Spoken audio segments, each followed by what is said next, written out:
On June 28, 1914, the heir to the Austrian throne, Archduke Franz Ferdinand, and his wife Sophie traveled to the city of Sarajevo in Bosnia to pay a state visit. Tensions were especially high that day because it was a Serbian nationalist holiday, St. Vitus's Day. The threats had been made against the Austrian monarchy, and a terrorist organization, the Black Hand, planned the assassination of the Austrian couple. After the failed attempt of the assassination, Gavrila Princip, a young 18-year-old member of the Black Hand, shot the couple in their car at point-blank range, sparking an international crisis. Austria was outraged. They were determined to make Serbia pay. The assassination gave them an excuse they needed to move military presence into the Balkans. Almost a month after the assassination, on July 23rd, the Austrians issued an ultimatum to Serbia. Austria intentionally made the demands to Serbia so harsh that the Serbs would inevitably have to reject them, which would give them reason for war, because as mentioned before, they wanted to expand their military presence and their empire. Austrians' demands to Serbia included the suppression of all anti-Austrian activists, dismissing all anti-Austrian officials, and allowing Austrian officials to exclusively investigate the assassination.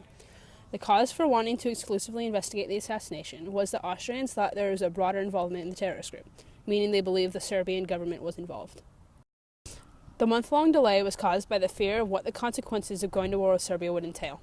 Austria's foreign minister, Berchtold, was afraid that if they attacked Serbia, Russia would then attack Austria-Hungary. So the Austrians spent the time talking to their ally Germany to make sure that the Germans would have Austria's back. The Austria-Hungarians got assurance on July 5th or 6th in the form of what is now called the blank check, which is a promise from Germany that they would help Austria if Russia mobilized. They gave Serbia 48 hours to respond to the ultimatum.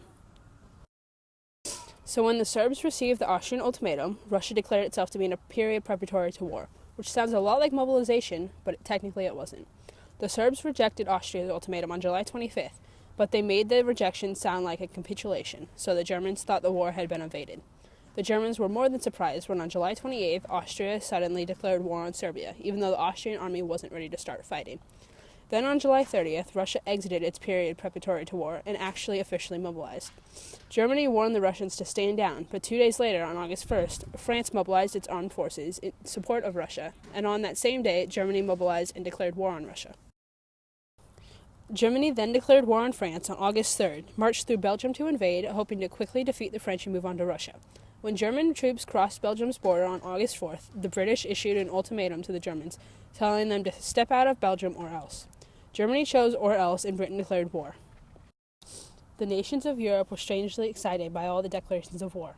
In some ways, the fact that conflict was out in the open and inevitable was something of a relief compared to the constant underlying tensions created by militarism, secret treaties, and the competition for colonies. The young men in the countries eagerly enlisted in the armed forces, and their families, full of nationalistic fervor, eagerly supported them. Even women rushed to support the war effort by doing whatever they could, like taking factory jobs or joining nursing corps. Most nations were at war by the fall of 1914, but they were sure that the troops would be home by Christmas.